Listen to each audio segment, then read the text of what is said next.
नमस्कार, स्वागत है आप सभी का न्यूज 18 राजस्थान पर। मैं हूं आपके साथ हेमंत कुमार और चलिए खबरों की शुरुआत करते हैं। जयपुर पुलिस ने 4 दिन पहले किडनैप हुई 10 महीने की एक मासूम को ढूंढ लिया है। साथ ही पूरे मामले में खुलासा कर दिया है। बच्चे को दौसा से बरामद किया गया। आपको बता दें कि इस पूरे मामले को लेकर के पति पत्नी को पुलिस ने गिरफ्तार किया है, जो मासूम को किडनैप करके ले गए थे। मामले की जांच करते हुए 100 से ज्यादा पुलिसकर्मियों की तरफ से 72 घंटे की कड़ी मशक्कत की गई और किडनैपर्स को, अपहरणकर्ताओं को आखिरकार पुलिस ने ढूंढ निकाला, गिरफ्तार किया और इस मासूम को छुड़वाया है।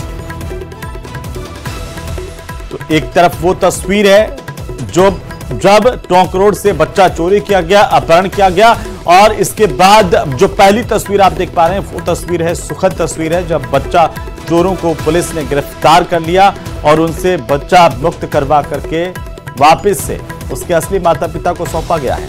पुलिस की तरफ से ये जानकारी दी गई कि करीब 500 सीसीटीवी फुटेज इसे लेकर खंगाले गए।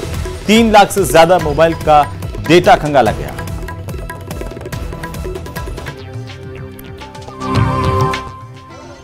लगभग शाम को 4:30 बजे टोंक रोड पे जो बेलाकासा होटल है उसके पास एक अंडर कंस्ट्रक्शन फ्लाईओवर है, उसके नीचे से एक 9 महीने के बच्चा जिसका नाम की अशोक है, उसका 2 लोगों द्वारा, एक जिसमें एक पुरुष और एक महिला थी, अज्ञात इन दोनों के द्वारा उसका अपहरण किया गया था। जब ये घटना हुई हम सब लोगों ने बहुत गंभीरता से लेते हुए पूरे जयपुर शहर में इसके लिए नाकाबंदी की गई। पूरा सर्च अभियान पूरे जयपुर शहर में चलाया गया और इसके लिए कई विशेष टीमों का गठन जो है हमारे ईस्ट जिले में भी और सीपी साहब के लेवल पे भी, आयुक्तालय के लेवल पे भी किया गया।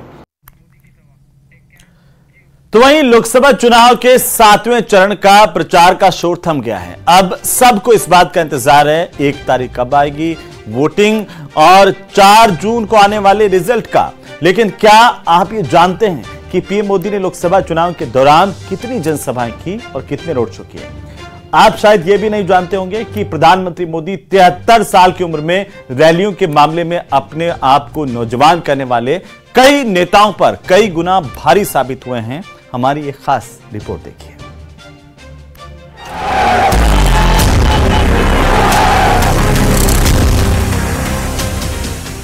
16 मार्च 2024 को लोकसभा चुनाव का ऐलान हुआ। तब से लेकर अब तक यानी 30 मई 2024 की शाम 6 बजे तक चुनाव प्रचार का शोर हर ओर सुनाई देता रहा। नेताओं ने वोटर को लुभाने में कोई कोर कसर नहीं छोड़ी। प्रधानमंत्री नरेंद्र मोदी ने आंध्र प्रदेश के पालनाडु से चुनाव प्रचार की शुरुआत की थी और 30 मई को पंजाब के होशियारपुर में रैली को संबोधित कर इस अभियान का समापन कर दिया।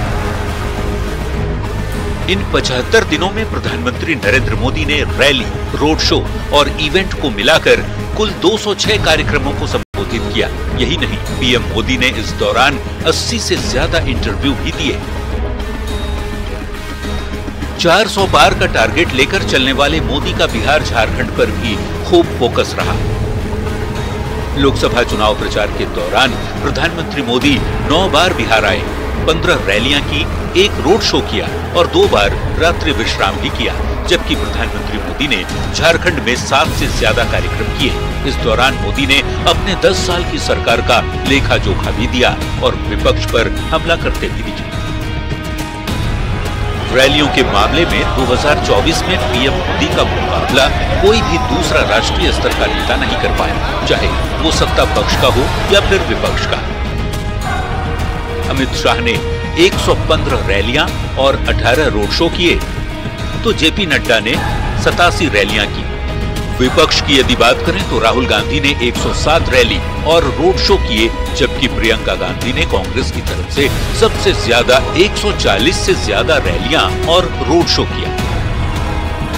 क्षेत्रीय स्तर के नेताओं की बात करें तो तेजस्वी यादव ने जरूर 251 रैली कर बिहार में विपक्ष की कमान को थामे रखा, हालांकि उन्हें भी कुर्सी पकड़ना पड़ गया। खैर, 2019 के चुनाव में पीएम मोदी ने 142 जनसभा को संबोधित किया था और बीजेपी 303 सीट तक पहुंच गई। इस बार पीएम मोदी ने 2019 के मुकाबले और भी ज्यादा रैलियां और रोड शो किए। सवाल है कि क्या इसका असर चुनाव परिणामों पर भी पड़ेगा। Bureau report, news 18। तो वहीं 132 साल पहले जहां 3 दिन के तप के बाद स्वामी विवेकानंद को भारत माता की अनुभूति हुई थी, उसी जगह पर प्रधानमंत्री नरेंद्र मोदी विकसित भारत के संकल्प के साथ 45 घंटे की मौन साधना कर रहे हैं। जिस शिला पर साधना के बाद स्वामी विवेकानंद ने दुनिया को हिंदुत्व का ज्ञान दिया और उन्हें हिंदुत्व का ज्ञान हुआ, उसी शिला पर ध्यान लगाकर के पीएम मोदी दुनिया को तप और साधना का संदेश देने जा रहे हैं। लेकिन प्रधानमंत्री की इस तपस्या से विपक्ष आखिरकार परेशान है। क्यों? रिपोर्ट देखिए।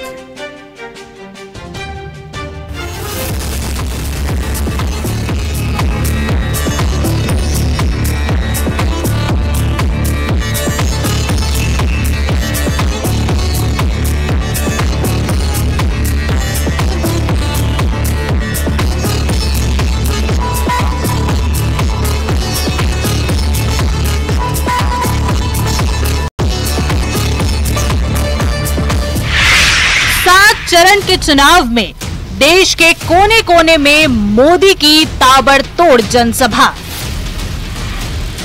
206 रैलियां, 14 रोड शो निपटाने के बाद मोदी अब कन्याकुमारी में ध्यान लगा रहे हैं।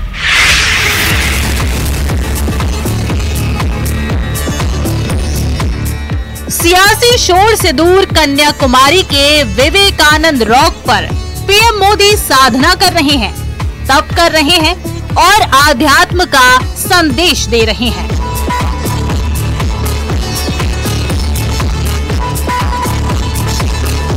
पीएम मोदी का आध्यात्म प्रेम जग जाहिर है। पीएम मोदी केदारनाथ में भी साधना कर चुके हैं, तो द्वारका में पानी के नीचे भी पीएम मोदी ने मेडिटेशन किया था। पहली तस्वीर 18 मई 2019 की है, जब 2019 के लोकसभा चुनाव का प्रचार थमने के बाद भी प्रधानमंत्री ने इसी तरह ध्यान किया था। तब वो 2 दिन केदारनाथ में रहे थे। दूसरी तस्वीर 18 जनवरी 2024 की है, जहां राम मंदिर की प्राण प्रतिष्ठा से पहले पीएम मोदी ने केरल के गुरुवयूर मंदिर के दर्शन किए थे। और तीसरी तस्वीर 25 मई 2024 की है, जहां पीएम ने गुजरात के द्वारका में समंदर के नीचे जलमग्न द्वारका नगरी में जाकर प्रार्थना की थी। अब पीएम मोदी के कन्याकुमारी वाले ध्यान से विपक्ष परेशान होने लगा है। ममता बनर्जी ने तो 2 टूक कह दिया कि अगर प्रधानमंत्री का कार्यक्रम टीवी पर दिखाया गया तो वो चुनाव आयोग पहुंच जाएंगी, क्योंकि वो भी पीएम का प्रचार ही होगा।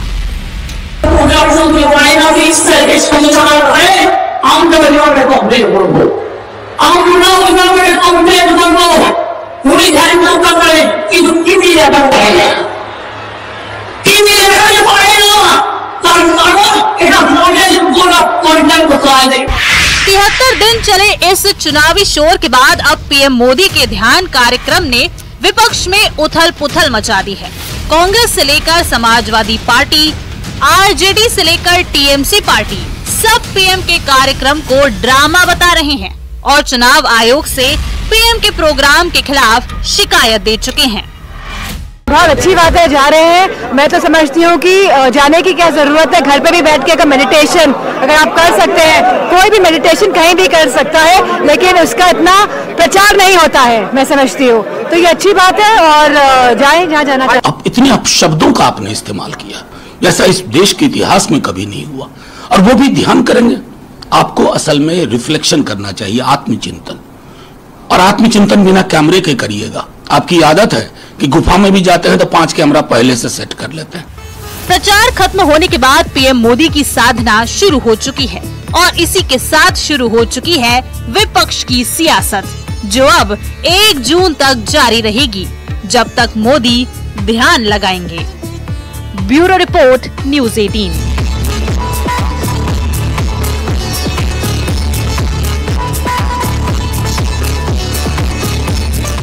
और चलिए अब बात करेंगे भीषण गर्मी की, क्योंकि देश भर में भीषण गर्मी पड़ रही है और कई शहरों में पारा 50 के पार जा चुका है, तो कई जगहों पर इसके आसपास पारा नजर आ रहा है। वहीं कुछ राहत वाली खबर यह है कि केरल में मॉनसून ने आखिरकार दस्तक दे दी है, लेकिन भयंकर गर्मी से राहत मिलने में अभी थोड़ा इंतजार आपको करना होगा। रिपोर्ट देखिए।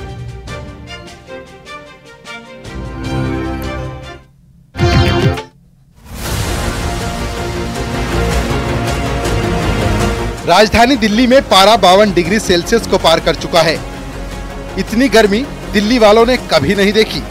राजस्थान में चूरू समेत कुछ जगहों पर तापमान 50 के पार जा चुका है, तो वहीं यूपी के कई शहरों में पारे का कांटा 50 के आसपास घूम रहा है। दिल्ली एनसीआर और यूपी के कुछ इलाकों में बुधवार की शाम को बारिश से थोड़ा टेम्परेचर डाउन हुआ, लेकिन गर्मी के तेवर कम नहीं हुए हैं। दक्षिण भारत के राज्य केरल में मानसून की दस्तक हो चुकी है। एक दिन पहले ही मानसून की एंट्री हो गई है। केरल के कई इलाकों में जबरदस्त बारिश देखने को मिल रही है। मानसून धीरे धीरे पूर्वोत्तर राज्यों की ओर बढ़ रहा है। यूपी के कई शहरों पंजाब, हरियाणा, चंडीगढ़, दिल्ली, राजस्थान में हीट वेव का रेड अलर्ट जारी किया गया है। गर्मी की मार से झुलस रहे उत्तर भारत के लिए राहत की खबर ये है कि अरब सागर में चक्रवात की स्थिति बन रही है। इससे हवा की दिशा और दशा बदलने वाली है। अगले 2 से 3 दिन के भीतर उत्तर पश्चिम से पूर्व की ओर हवा चलने लगेगी, जिससे अधिकतम तापमान में कमी आएगी। 1 से 2 जून के बीच बारिश भी हो सकती है। आने वाले दिनों में मौसम कैसा रहने वाला है और बात मानसून की जाए तो वो कब तक आएगा, मतलब लोगों को राहत कब मिलेगी गर्मी से? देखिए, अभी एक वेस्टर्न डिस्टर्बेंस आ रहा है, उसके प्रभाव से वेस्टर्न हिमालय रीजन में वहां भी हमने हीट वेव का वार्निंग दे रखा है। जैसे जम्मू डिवीजन हो गया, जहाँ हिमाचल प्रदेश हो गया, आने वाले 3 दिनों में वहां भी कुछ हिस्सों में, लोअर हिस्सों में, जैसे जम्मू का हो गया, जहाँ हिमाचल के बिल्कुल ऊना डिस्ट्रिक्ट वगैरह हो गया, वहां भी हीट वेव रहेगी 2 दिन स्पेसिफिकली। उसके बाद वहां भी वेट हो जाएगी। कहा जा रहा है कि 2 दिनों में अधिकतम तापमान में 4 से 5 डिग्री तक गिरावट आ सकती है। उत्तर भारत में इतनी प्रचंड गर्मी पड़ रही है कि लोग बेहाल हैं। यूपी की बात करें तो बुधवार को प्रयागराज में 48.8 डिग्री, कानपुर में 48.4 डिग्री, आगरा में 48 डिग्री, हमीरपुर में 47.6 डिग्री सेल्सियस, झांसी में 47.5 डिग्री, वाराणसी में 47.4 डिग्री, फतेहपुर में 46.2 डिग्री, सुल्तानपुर में 46 डिग्री सेल्सियस तापमान रहा। हमने प्रत्येक सीएचसी पर 5-5 बेड, जिला अस्पताल में 10 बेड आरक्षित किए हैं, जहां पर एयर कंडीशनर और एयर कूलिंग की व्यवस्था है। जितने भी हमारे हेल्थ वेलनेस सेंटर से लेकर के हमारे जिला अस्पताल तक हैं, हर अस्पतालों में हमने ORS कॉर्नर स्थापित कराए हैं। गर्मी के मौसम में बाहर लू चल रही है, जिसकी चपेट में आकर लोग बीमार भी पड़ रहे हैं। यूपी में औरैया, जालौन, हमीरपुर, महोबा, झांसी में भी लू का असर रहने वाला है। हालांकि पूर्वी यूपी के कुछ इलाकों में बूंदाबांदी भी देखने को मिल सकती है। Bureau report, news 18। तो वहीं भीलवाड़ा के गंगापुर कस्बे में मौसम का मिजाज बदल गया, जहां पर कस्बे में तेज हवाओं के साथ बारिश हुई है और बारिश की वजह से लोगों को गर्मी से राहत भी मिली है। अचानक बारिश आने से तापमान में भी गिरावट दर्ज की गई है। तो वहीं दूसरी तरफ बारिश के कारण किसानों की खेतों में खड़ी कपास की फसलों को भी फायदा होगा और इस दौरान सड़कों और निचले इलाकों में बारिश का पानी भर गया। भीषण गर्मी के कारण लोग दिन भर खासे परेशान दिखाई दिए थे, जिसके बाद शाम होते होते बरसात होने के बाद लोगों ने राहत की सांस ली।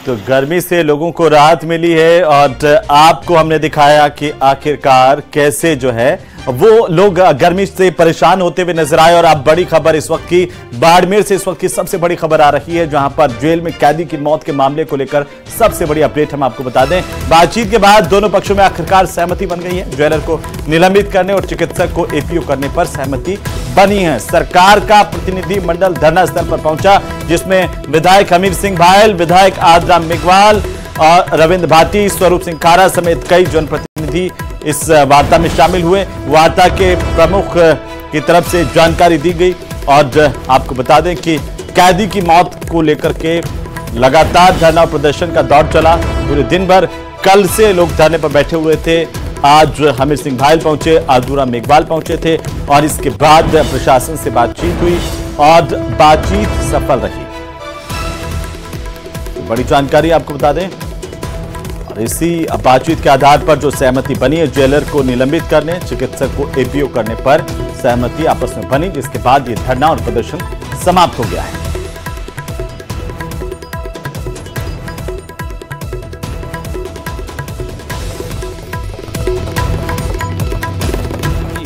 लापरवाह जो अधिकारी थे उनके खिलाफ आदरणीय सीएम साहब ने बहुत ही बड़ा उदारता की तरह जो जिसकी गलती उसको बख्शा नहीं जाएगा, उनके खिलाफ कार्रवाई होगी और पीड़ित परिवार है उनको हर तरह की राहत, जिस मतलब समय में जो भी रोगी अभी भी जेल में है उनका उपचार के लिए भी ध्यान दिया जाएगा। प्रशासन ने भी अच्छी शालीनता के साथ में बात की और आदरणीय सीएम साहब ने सारा निपटारा करके जो दोषी थे उनको सजा मिले।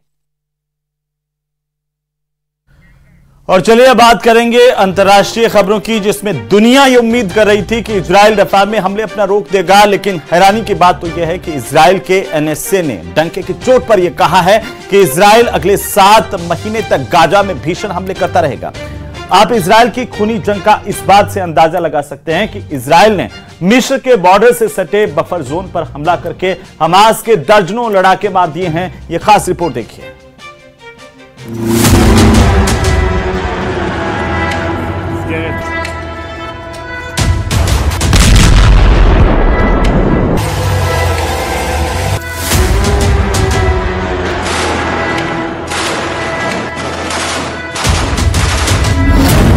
7 महीने और चलेगी जंग, मारे 15,000 हमास लड़ाके।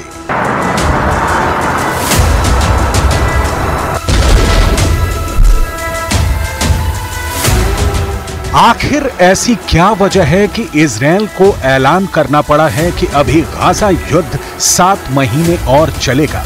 क्या 240 दिन की जंग के बाद इजराइल हमास को हरा नहीं पाया है? क्या इजराइल के दावे झूठे हैं, जिसमें कहा जा रहा था कि उत्तरी गाजा, दक्षिणी गाजा के रफा, खान यूनुस में इजरायली सेना का कंट्रोल है?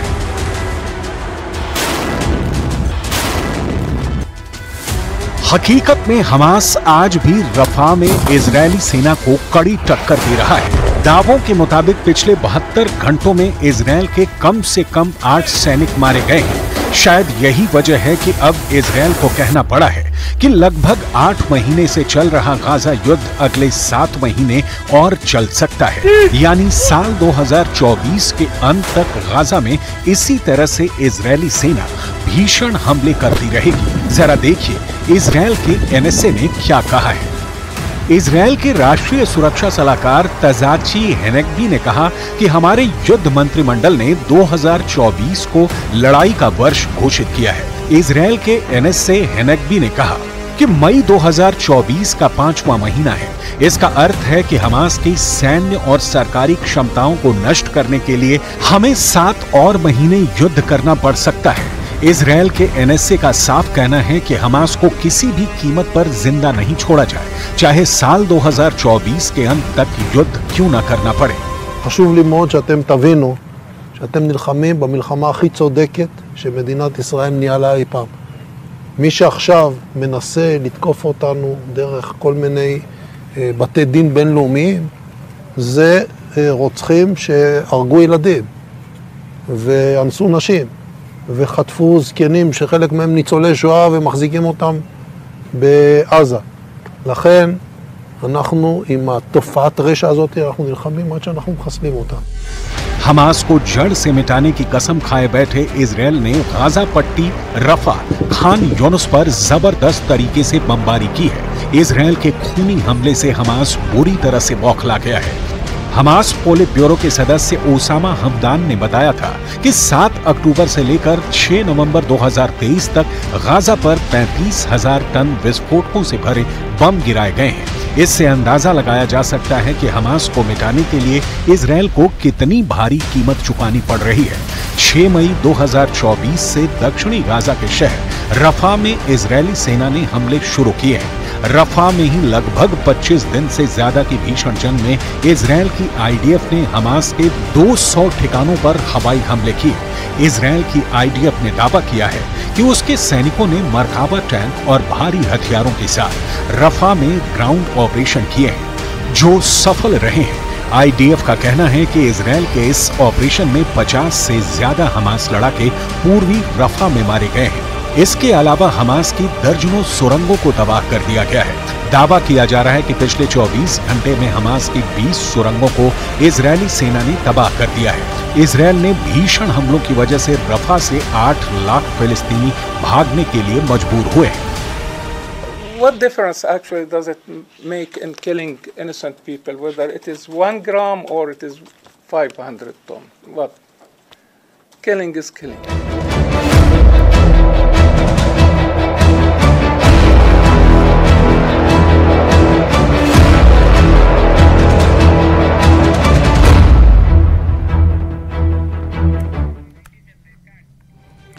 तो चलिए अब हम आपको दिखाएंगे कि आखिरकार यूक्रेन और रूस के युद्ध के हाल क्या हैं और ये सवाल क्यों उठ रहे हैं कि युद्ध में यूक्रेन रूस को हरा सकता है।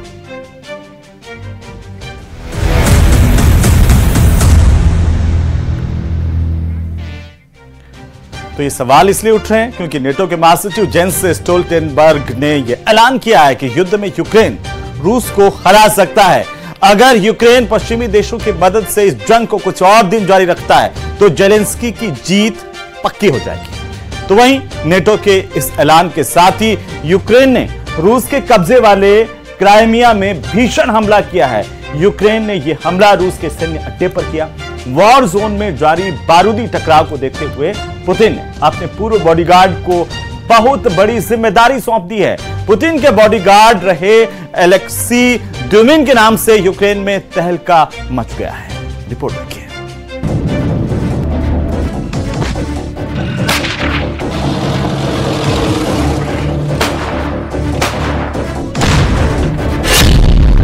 रूस यूक्रेन युद्ध का फाइनल राउंड शुरू।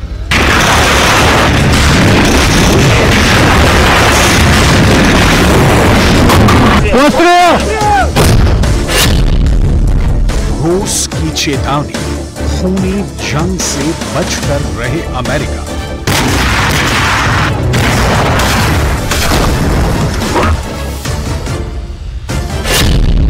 ज़ेलेंस्की से आखिरी बदला, क्राइमिया जैसा हमला।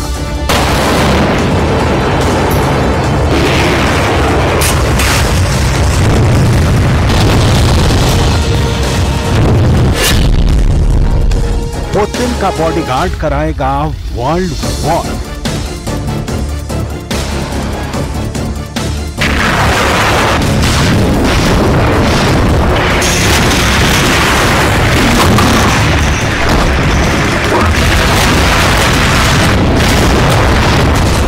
रूस का बारूदी प्रहार जारी है। मिसाइल धमाके से दहल रहे खार्किव में भीषण संग्राम छिड़ा है। पुतिन के ऑर्डर पर खार्किव को धुआं कर रेड आर्मी जल्द से जल्द फ्रंट पर जीत का ऐलान करने के मौके तलाश रही है। रूस के बॉर्डर से महज 24 किलोमीटर दूर खार्किव का कोई कोना नहीं बचा जहां बारूदी तपिश महसूस ना हो रही है।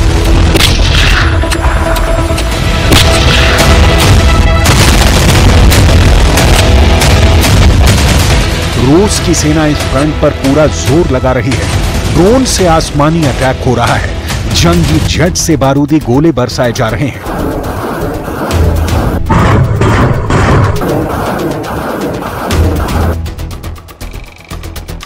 टैंक और मिसाइल की बौछार भी जारी है।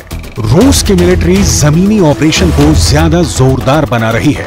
रूस के ताबड़तोड़ हमले से थर्रा रहे यूक्रेन के राष्ट्रपति ज़ेलेंस्की ने पुतिन के गढ़ में घुसकर हमले की डिमांड भी कर डाली है।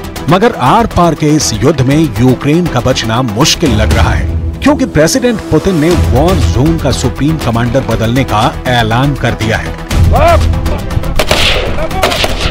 Только о том, что Россия открыла новый фронт, атакует Харьков, ни слова Чем это вызвано?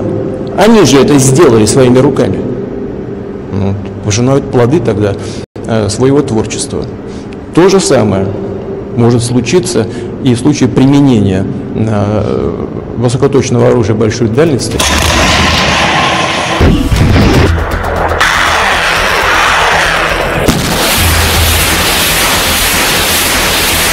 पुतिन अब इस युद्ध की कमान अपने सबसे भरोसेमंद सोल्जर के हाथ में सौंपने जा रहे हैं। ये कोई और नहीं, वही कमांडर है जिसने यूक्रेन से क्राइमिया को छीनकर पुतिन की झोली में डाल दिया था। पुतिन ने अपने उसी बॉडीगार्ड को रूस का एडवाइजरी स्टेट काउंसिल का सचिव बना दिया है। पूरे यूक्रेन में ये एलेक्सी ड्यूमिन के नाम से कुख्यात है।